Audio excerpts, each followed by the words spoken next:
Bismillahirrahmanirrahim. Alhamdulillahi rabbil alamin. Allahumma salli wa sallim ala sayyidina Muhammadin wa ala alihi wa sahbihi ajma'in, amma ba'du. Alhamdulillah, kita jumpa lagi untuk ngaji Sirah Nabawiyah. Dan di kesempatan kali ini kita masuk ke babak baru daripada perjalanan hidup Nabi Muhammad sallallahu alaihi wa alihi wasallam. Yaitu di mana di sini nanti akan kita kisahkan proses terjadinya perjanjian Hudaybiyah. Yang mana proses ini sangat dramatis dan terjadi kurang lebih 1 tahun setelah penyerbuan pasukan koalisi dari Mekah dan juga eksekusi daripada Bani Quraidah yang mengkhianati Rasulullah sallallahu alaihi wasallam. Sekarang kita akan mulai mengkaji sirah Nabawiyah dari awal sebelumnya Hudaybiyah. Namun saya perlu menyampaikan, jadi antara Khandaq sampai ke perjanjian Hudaybiyah itu kan jaraknya kan setahun. Nah, di situ ada peristiwa-peristiwa, mungkin ada penyerangan-penyerangan ke beberapa daerah yang memang membahayakan kaum muslimin, namun itu hanya serangan-serangan yang kecil dan gak berarti. Dan juga ditangkapnya salah seorang yang memusuhi Islam, namanya Thumamah bin Uthal, dan akhirnya dia pun memeluk agama Islam setelah ditahan di masjid oleh Nabi Muhammad SAW. Yang tentunya kisahnya sudah sebagian antara kita sudah pernah mendengar mungkin. Namun saya ingin fokus kepada perjanjian Hudaybiyah. Jadi, kurang lebih 1 tahun setelah terjadinya perang Khandaq atau perang Ahzab, itu pasukan koalisi menggempur kota Madinah, Nabi Muhammad SAW, beliau bermimpi. Beliau dan para sahabatnya masuk ke Masjidil Haram, kemudian mengambil kunci Ka'bah, tawaf dan umrah. Setelah itu mereka kemudian mencukur rambut mereka. Maka Nabi menyampaikan mimpi ini kepada para sahabatnya. Dan sahabatnya pun berbahagia mendengarkan mimpi tersebut. Setelah mimpi itu, maka Nabi mengumumkan bahwasanya beliau akan menunaikan ibadah umrah. Beliau akan pergi ke Mekah. Ketika itu ada di bulan haram. Kemudian setelah itu Nabi SAW mengajak seluruh kaum muhajirin dan ansar untuk berangkat melaksanakan ibadah umrah tersebut. Nah, ketika itu sambutan sangat luar biasa, utamanya dari sahabat-sahabat muhajirin, karena mereka sudah meninggalkan tanah kelahiran mereka kurang lebih selama 6 tahun. Dan memang kepergian diniatkan untuk ibadah. Dan ketika itu Rasulullah SAW menyatakan tidak boleh ada yang bawa senjata sama sekali, kecuali hanya senjata yang bisa dipakai untuk orang yang safar. Nah, maka pasti kan bawa seperti kayak pedang kecil gitu kan, mungkin taruh di bagian pinggangnya begitu, atau dibawa ditanteng begitu. Berangkatlah Nabi Muhammad SAW ke Mekah untuk umrah bersama dengan 1.400 orang ketika itu. Dan ikut pula bersama dengan beliau istri beliau tercinta, yaitu Ummu Salamah. Bergeraklah pasukan menuju ke arah kota Mekah, 1.400 orang ini, dan mengajak pula orang-orang suku-suku Arab yang di sekitar Madinah yang sudah koalisi diajak. Namun mereka rata-rata tidak menyanggupi, nggak mau. Ada yang mau tapi nggak banyak, 1-2 begitu. Jalanlah kaum muslimin menuju ke kota Mekah. Jadi kemudian saya ulang lagi. Jadi Rasulullah sallallahu alaihi wasallam berangkat bersama 1.400 orang, dan bersama dengan beliau itu istri beliau tercinta Ummu Salamah. Sampai akhirnya perjalanan pun dimulai. Beliau berjalan menuju ke Mekah sampai di wilayah Dzul Hulaifah. Maka beliau itu mulai untuk berihram.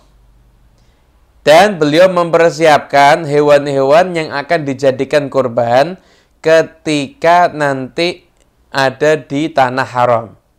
Jadi mereka bukan hanya menunggangi unta, tapi sebagian itu ada yang membawa unta dan nanti akan dijadikan hewan kurban di sana. Biasanya unta yang akan dijadikan kurban itu nanti untanya nggak dikasih beban apapun juga. Jadi memang kelihatan sekali kalau memang itu syiarnya orang yang akan menunaikan ibadah umroh di saat itu begitu. Kenapa kok Rasulullah SAW itu kok menunjukkan syiar-syiar umroh ketika itu berganti dengan kain ihram dan lain sebagainya? Karena untuk memberikan kode dan pesan bahwasanya kita ini bukan mau perang, namun kita ini ingin menunaikan ibadah. Dan Nabi SAW terus berjalan sampai menuju ke kota Mekah. Di tengah-tengah perjalanan Rasulullah SAW itu mulai mengutus mata-mata dari suku Khuza'ah. Khuza'ah itu adalah satu suku yang dekat sama Rasulullah, tapi tinggal masih di area Mekah situ. Tapi dekat dengan Nabi Muhammad SAW. Sampai di daerah Usfan, maka mata-matanya pun datang ke Rasulullah. Ini Ka'ab bin Lu'ay itu sudah mengumpulkan sekelompok orang-orang pedalaman untuk menghadang engkau. Maka Nabi bertanya pada para sahabatnya, gimana nih? Ini kita lawan dan lain sebagainya, atau kita jalan terus menuju Ka'bah yang menghalangi kita baru kita perangi? Kata Sayyidina Abu Bakar Siddiq, ya Rasulullah, sebetulnya Allahu wa Rasuluhu a'lam. Allah dan Rasulnya itu lebih ngerti. Kita kan niatnya mau umrah dan kita nggak mau memerangi siapapun. Ya udah, kita jalan aja. Kalau ada yang menghalangi baru kita perangi. Tapi ya udah, kita jalan terus. Nah, akhirnya kabar kedatangan Nabi itu tadi dari suku lainnya, kedatangan Nabi itu didengar oleh orang-orang kafir Quraisy. Nah, mereka ketika itu bingung. Mereka sampai buat buat satu acara, satu pertemuan musyawarah khusus untuk menghalangi jangan sampai kaum muslimin ini gimana caranya biar nggak ke Ka'bah. Karena pilihannya ketika itu beratnya itu begini. Kalau sampai mereka menghalangi umat Islam untuk beribadah di Ka'bah, maka mereka akan dikecam sama seluruh Arab. Masa orang mau beribadah kok dihalangi? Sedangkan mereka selama ini citranya adalah orang yang melayani tamu-tamunya Allah. Itu citra mereka kan harum di situ. Ini masa tamunya Allah mau diperangin padahal mau ibadah.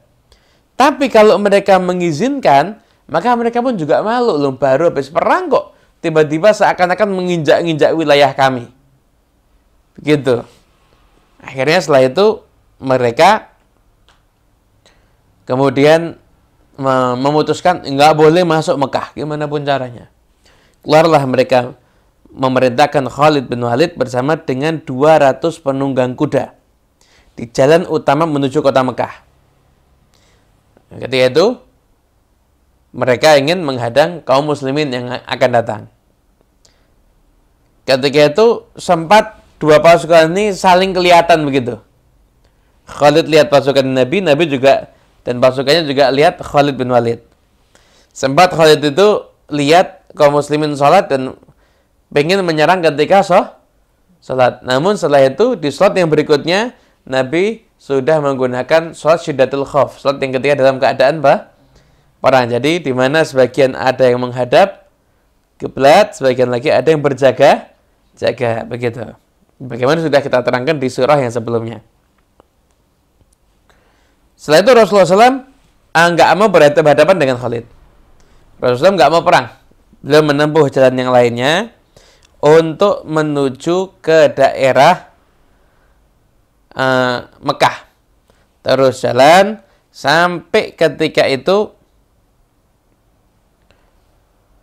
Rasulullah SAW itu berhenti di suatu tempat yang bernama Hudaybiyah. Dari perjalanan itu sempat terjadi untanya Rasulullah SAW itu nggak mau jalan. Yaitu Nabi mengatakan ini yang mencegah untaku adalah dulu yang mencegah pasukan gajah ketika akan menghancurkan Ka'bah. Setelah itu di perjalanan menuju ke Hudaybiyah, lihat ada danau, tapi danau itu ini cuma dikit. Gak ada sahabat tuh ngambil lebih dikit-dikit begitu. Yaitu mereka mengeluh pada Rasulullah SAW banyak yang kehausan. Nabi ngambil satu busur panahnya, yaitu ditancapkan di danau yang kering itu. Ditancapkan, maka tiba-tiba keluar airnya sampai semua pasukan itu bisa minum dengan sepuas-puasnya. Nah, ketika Rasulullah SAW sudah tenang bermukim ada di Hudaybiyah, datanglah Budail bin Warqa. Itu dari suku Khuza'ah. Suku Khuza'ah itu, bagaimana telah saya sebutkan tadi, termasuk orang-orang yang simpatik kepada Nabi. Tapi memang tidak semuanya ketika itu sudah memeluk agama tapi mereka tuh secara simpatisan itu lebih memilih simpatisannya Nabi Muhammad SAW dan kaum muslimin. Bukan simpati kepada orang-orang Quraisy. Itu Bani Khuza'ah. Lagi nanti Bani Bakar itu simpatiknya pada orang-orang kafir Quraisy. Nah, nama Khuza'ah dan Bani Bakar ini nanti akan ada di dalam perjalanan sirah yang setelah ini. Begitu. Ketika Rasulullah SAW itu sudah bermukim ada di Hudaybiyah, datanglah Budail bin Warqa. Setelah itu mereka menyampaikan bahwasanya orang-orang Quraisy itu mencegah Nabi untuk sampai ke kota Mekah. Kota Mekah. Kemudian kata Rasulullah, saya mau ibadah. Saya nggak datang untuk memerangi siapapun juga. Inti perkataan Nabi seperti itu. Tak Budail, udah saya akan sampaikan ke mereka. Ada Budail mendatangi pembesar Mekah. Setelah itu kata Budail, saya sudah datang dari Muhammad dan saya mendengar dia mengucapkan sesuatu. Kalau kalian mau, saya akan sampaikan pada kalian. Kata orang-orang yang bodoh-bodoh di Mekah, nggak usah dengerin dia, mau apa? Enggak, kita pengen dengar. Ketika itu Budail menyampaikan Rasulullah SAW itu ya tujuannya adalah untuk ibadah, nggak bertujuan untuk perang. Tapi kalau sampai diperangi, ya siap perang. Kalau sampai diperangi, ya siap perang. Akhirnya, selesai mendengar itu, Quraisy ngutus namanya Mikras bin Hafs. Ketika Nabi lihat, ini rajulun ghadir, ini tipe-tipe pengkhianat ini. Nabi menyampaikan persis sama yang disampaikan kepada Budail. Yang pertama tadi lah. Setelah itu, pulang lagi, sampaikan lagi. Akhirnya kemudian setelah itu ada orang dari suku Kinanah namanya Hulais bin Alqamah. Saya akan datangi ke sana. Ketika Hulais ini mendatangi Nabi dan para sahabatnya, Nabi ini orang yang masih mengagungkan ritual-ritual ibadah di bulan haram. Kamu talbiyah. Setelah itu hewan-hewan yang untuk kurban siapkan. Begitu lihat sahabatnya Nabi talbiyah menyiapkan hewan untuk kurban, mudah dia berkata, subhanallah, ini jangan dicegah masuk Ka'bah ini. Ini memang orang-orang niatnya itu sudah menyiapkan hewan kurban dan sudah siap untuk beribadah, jangan sampai dicegah. Ketika itu Quraisy juga masih nggak mau. Akhirnya Quraisy ngirim lagi utusan, Urwah bin Mas'ud, dia menawarkan diri. Saya ajeng ke sana. Ada sama orang Quraisy, ya silakan ke sana. Datang ke sana, kemudian setelah itu Nabi SAW menyampaikan pada Urwah bin Mas'ud seperti yang Nabi sampaikan kepada Budail dan sebelum-sebelumnya. Kata Urwah, "Hei Muhammad, gimana sih pendapatmu? Kalau kamu sampai bisa mengalahkan kaummu sendiri, apakah kamu pernah mendengar seseorang di Arab itu menyerang keluarga sendiri sebelum kamu? Apa pernah dengar? Tapi, dan saya saat ini saya menyaksikan, yang di samping kamu tuh bukan wajah orang-orang yang setia. Ini wajah orang-orang hina yang dia akan berlari dari kamu, meninggalkan kamu, dan mereka ini nggak setia kepada kamu. Jadi ini memprovokasi dulu Nabi Muhammad SAW. Maka ketika itu Abu Bakar Siddiq menjawab dengan hinaan, dengan sumpah serapah. Abu Bakar mengatakan, apakah kamu ngira kami akan berpaling dari Muhammad? Kaget Urwah, ada yang jawab dengan tegas lagi. Siapa ini? Abu Bakar. Oh, yaudah. Dia punya jasa sama saya dan saya belum bisa balas. Kalau seandainya dia nggak punya jasa, saya akan jawab. Setelah itu mulai ngajak diskusi lagi Nabi Muhammad SAW. Mulai memprovokasi. Setiap ngomong sama Nabi itu berusaha untuk megang jenggotnya Nabi. Lah dari Nabi namanya Mughirah bin Syu'bah. Itu pakai, ini kan pedang kan ada gagangnya. Gagang pedang setiap mau nyenggol dipukulkan ke tangannya. Setiap mau nyenggol dipukulkan ke tangannya. Mengatakan, singkirkan tanganmu dari jenggotnya Rasulullah. Urwah kaget. Siapa ini? Mughirah bin Syu'bah. Pengkhianat. Karena Mughirah bin Syu'bah itu dulu di masa jahiliyahnya pernah bunuh orang. Terus yang nanggung dendanya ini Urwah. Karena mesti keluarganya. Pengkhianat ini. Setelah itu Urwah mulai memperhatikan bagaimana Nabi SAW dengan para sahabatnya. Setelah itu Urwah pulang, kemudian menyampaikan kepada orang-orang Quraisy. Kata Urwah, "Hai kaumku, wallahi, saya sudah pernah datang ke raja. Manapun juga, rajanya Romawi, rajanya Persia pernah, Najasyi juga pernah. Saya tidak pernah melihat raja yang diagungkan oleh para pengikutnya seperti pengikut Muhammad mengagungkan Muhammad. Demi Allah, tidak pernah Muhammad meludah, kecuali ludahnya langsung ada di tangannya para sahabatnya. Dan langsung diusapkan ludah itu ke wajah dan ke seluruh tubuhnya. Setiap Muhammad memerintahkan sesuatu, maka mereka langsung bergegas menaati perintahnya. Setiap Muhammad wudhu, mereka seakan-akan berebut sampai seperti orang saling bunuh untuk mengambil bekas air wudhunya. Kalau mereka bicara, maka mereka merendahkan suaranya di hadapannya. Tidak pernah sahabatnya itu memandang Muhammad dengan pandangan tajam dan terus-menerus karena ta'zim. Kalau menurut saya, dan ini nasihat bijaksana dari saya, terima aja mereka itu. Nah, orang-orang Quraisy dalam keadaan bingung.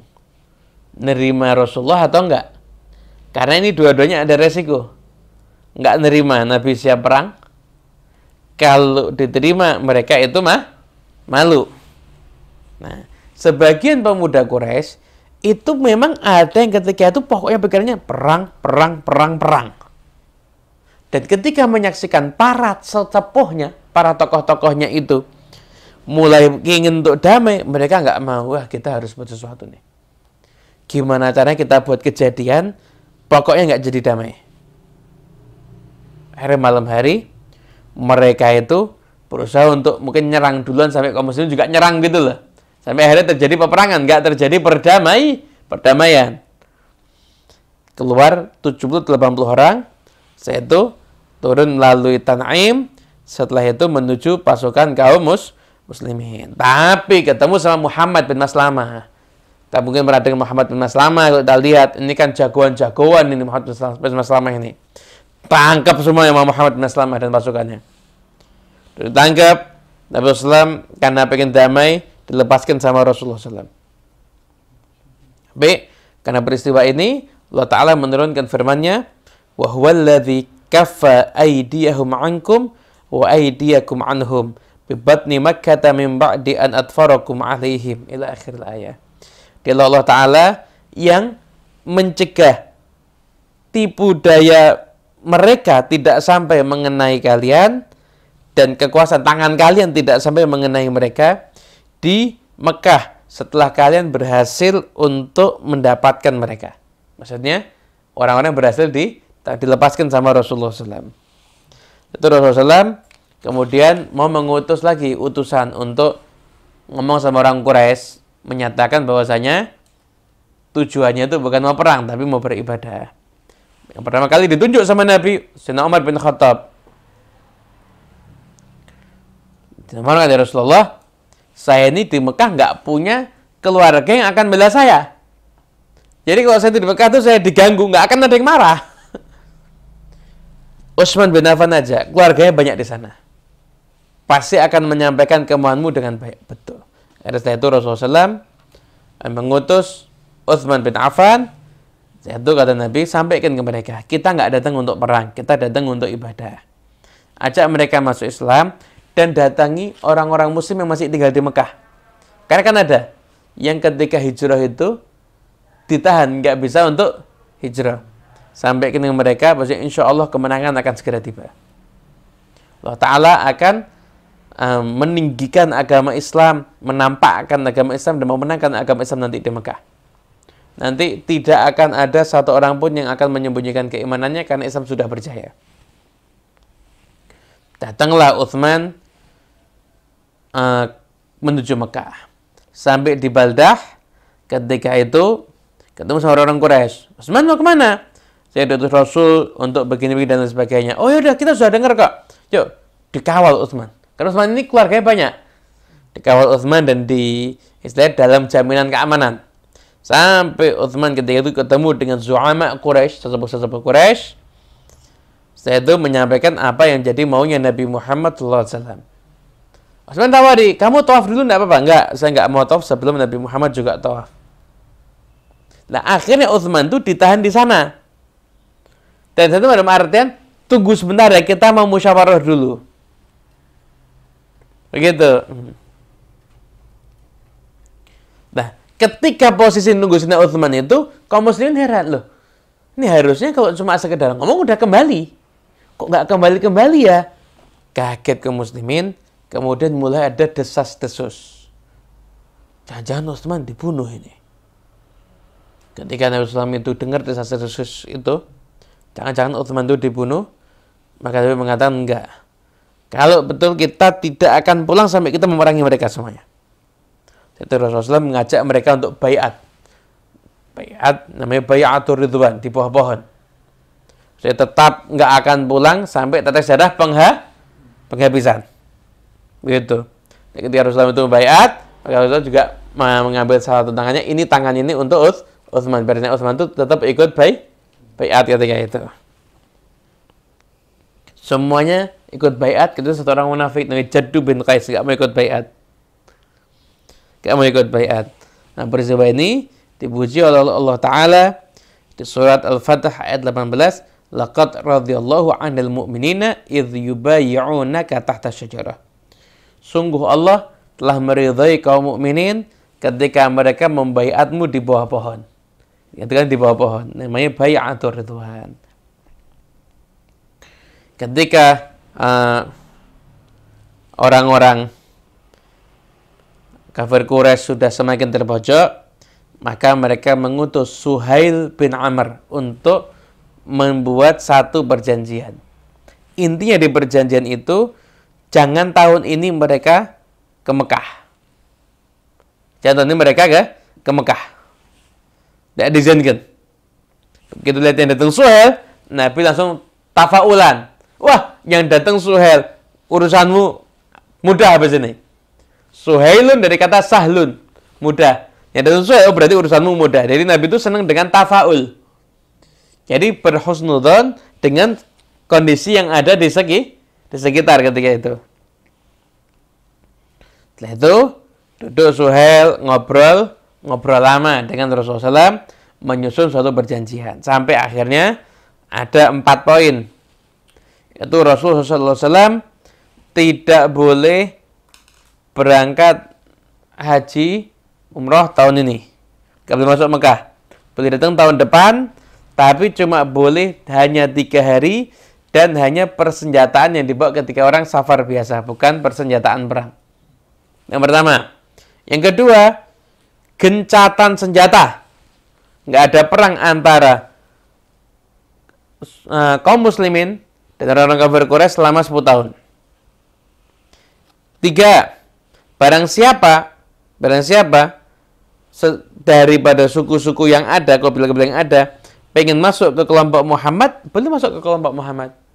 Ya, masuk ke kelompok Quraisy, boleh masuk kepada kelompok Quraisy.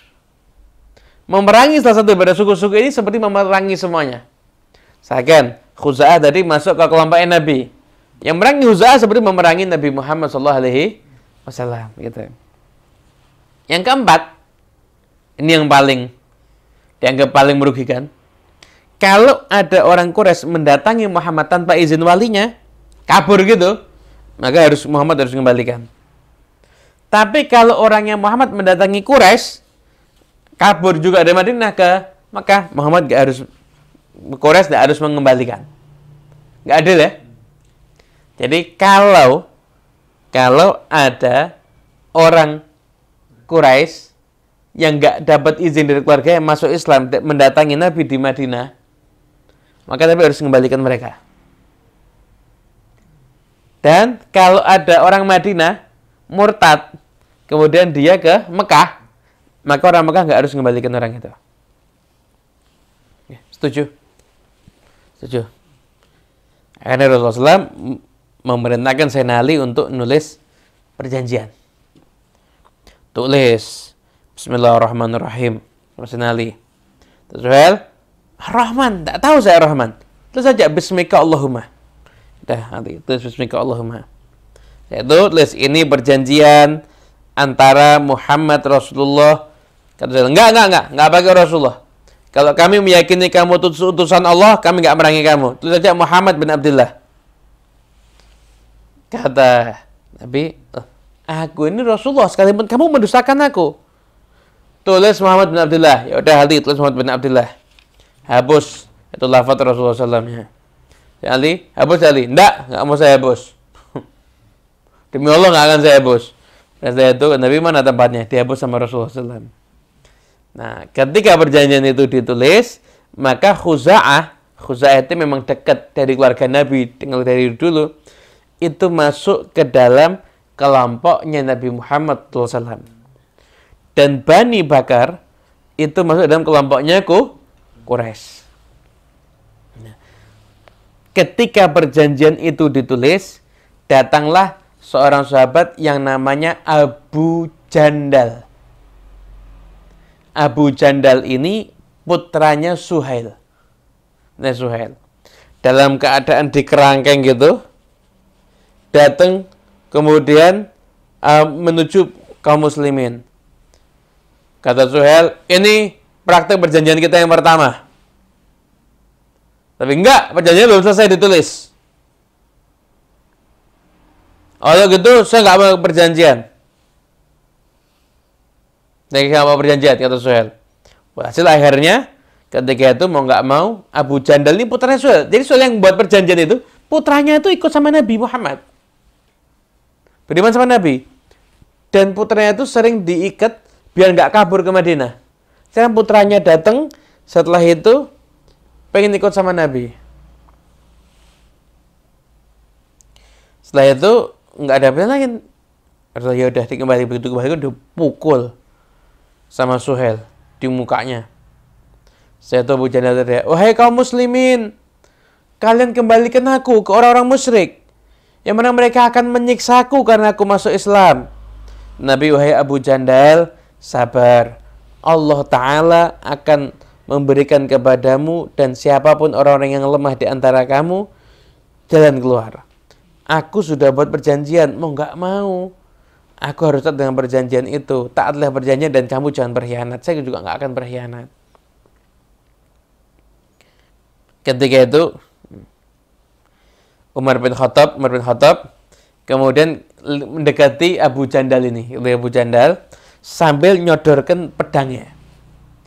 Umar bilang gini, orang musyrik itu darahnya kayak darah anjing. Jadi kalau kamu bunuh tidak apa-apa, sekalipun itu bapak kamu, kata Umar. Harapannya Umar, Pak, ini Abu Jandal ngambil pedangnya Umar itu mukul bapaknya sendiri. Selesai. Habis itu selesai nih, permasalahan ini selesai udah. Tapi ketika itu Abu Jandal nggak melakukan itu ya. Sayyidina Umar sudah mungkin saking gemesnya ketika itu. Nah, hasil akhirnya perjanjian itu kemudian disetujui. Berarti apa? Kaum muslimin boleh enggak ketika itu tahun itu untuk umrah? Enggak boleh. Bolehnya kapan? Tahun depan. Cuma berapa hari? 3 hari dan tidak boleh bawa senjata. Gitu. Itu akhirnya ketika itu Rasulullah ya udah.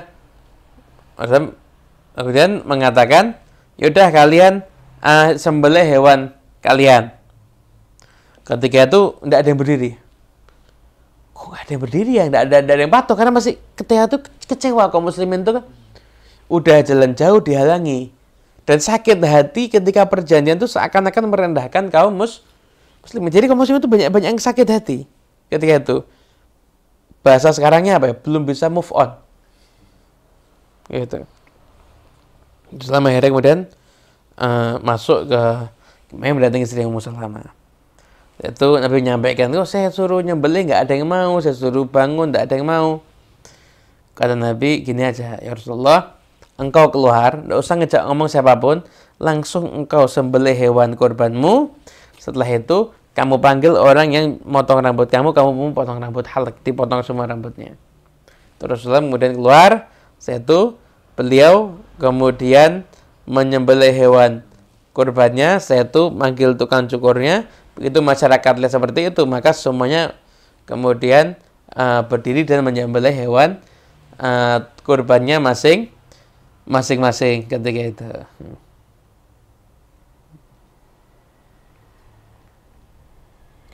Ketika itu maksudnya saling cukur. Yang karena sumpek itu rasanya katanya nggak kepengen motong rambutnya, pengen motong lehernya. Karena pengen kecewanya tuh luar biasa. Nabi doakan orang yang motong semua rambutnya, halak, motong semua rambutnya, didoakan 3 kali. Yang cuma motong ngambil rambutnya sedikit itu didoakan satu kali oleh Rasulullah SAW. Namun perjanjian itu ketika itu nggak mencakup perempuan, karena kan dia kata apa? Kalau ada laki-laki rojulun, perempuan kan nggak ada perempuan yang beriman ketika itu berhijrah, saya tuh nggak boleh dikembalikan, dan sama Nabi SAW juga nggak dikembalikan ketika itu. Nah, di sini sangat kelihatan sekali sahabat tuh masih banyak yang kecewa. Pada mengatakan, loh kan Nabi sudah mimpi, tapi kok ternyata nggak berangkat ke sana, gitu loh. Sayyidina Bakar ketika itu mengatakan Nabi nggak ngomong tahun ini loh. Ya kan mimpian Nabi itu sifatnya umum. Itu yang pertama, ya kan. Yang kedua, Sayyidina Umar marah, kok kita menghinakan diri kita dengan kita itu ngasih perjanjian yang seperti itu. Kata Rasulullah, kita kan alal haq, mereka kan alal batil. Dan kita ini kalau mati masuk surga, mereka kok mati masuk neraka. Kenapa kok kita merendahkan diri kita? Kita perang aja sampai Allah menghukumi siapa di antara kita yang menang. Kata Nabi, kata Rasulullah SAW, Nabi, ya putranya Khattab, aku ini utusan Allah, aku nggak akan mendurhakai Allah, Allah Ta'ala akan menolongku dan Allah Ta'ala nggak akan menyanyiakan aku sama sekali. Nanti kita akan mendatangi dan Ka'bah dan kita akan tawaf di sana. Gitu. Itu aku kan nggak bilang kita akan datang tahun ini kan? Kita kan bilang kita akan datang dan kita akan tawaf. Kan nggak bilang tahun ini. Dan Umar itu misi kecewa gitu. Datang dari Sayyidina Abu Bakar As-Siddiq, jawabannya pun juga sama ketika itu. Sama ketika itu. Setelah itu turun firman Allah Ta'ala, inna fatahna laka fatham mubina. Setelah itu Nabi manggil Sayyidina Umar karena masih kecewa, dibacakan di depan Nabi. Ya Rasulullah, ini fatah kemenangan ya? Iya. Baru Sayyidina Umar ketika itu senang. Sayyidina Umar, saya setelah itu menyesali perbuatan itu dengan luar biasa, sampai saya itu sedekah, puasa, sholat, memberikan budak. Kenapa? Khawatir dosa yang pernah saya lakukan ketika saya seakan-akan memprotes Rasulullah Shallallahu Alaihi Wasallam. Nah, ketika itu berarti kondisinya kaum muslimin harus pulang kembali ke Madinah lah. Gimana nasibnya pemuda-pemuda itu dan lain sebagainya, seperti Abu Jandal dan sebagainya. Ada salah seorang pemuda namanya Abu Basir. Itu melarikan diri dari Mekah ke kota Madinah. Sesampainya ada di kota Madinah, dia tinggal di Madinah dan dijemput sama orang Mekah. Harus dikembalikan. Ini nggak dapat izin dari keluarganya. Ada Abu Basir dikembalikan sama Rasulullah SAW. Ini perjanjian, nggak bisa lagi. Saya harus tak sama perjanjian. Maka ketika itu di perjalanan, Abu Basir kan dikawal sama 2 orang. Itu lihat pedang orang itu. Wah, pedang kamu bagus ya. Oh iya, ini pedang bagus. Ini sudah saya pernah untuk pakai untuk ini dan lain sebagainya. Bisa nggak saya pinjam? Lihat bentar ya. Lihat, langsung dieksekusi 2 orang ini sama Abu Basir. Pulang kembali ke kota Madinah, dan ketika itu sama Nabi SAW nggak bisa nerima. Akhirnya dia kemudian pergi ke tepi laut, tinggal di situ. Nah, Abu Jandal dengar seperti itu, maka dia juga sama pergi nyusul Abu Basir. Sampai akhirnya tidak ada satupun orang Quraisy masuk Islam, nggak ke Madinah tapi kepada Abu Basir itu. Wah, akhirnya terkumpul jadi sekelompok orang. Katanya 70 orang. Ganggu kafilah dagangnya orang-orang Quraisy. Diambil, dirampok dan lain sebagainya. Orang Quraisy ya usah minta agar Nabi SAW menerima mereka semua masuk ke kota Madinah. Jadi akhirnya mereka sendiri yang mengingkari perjanjian.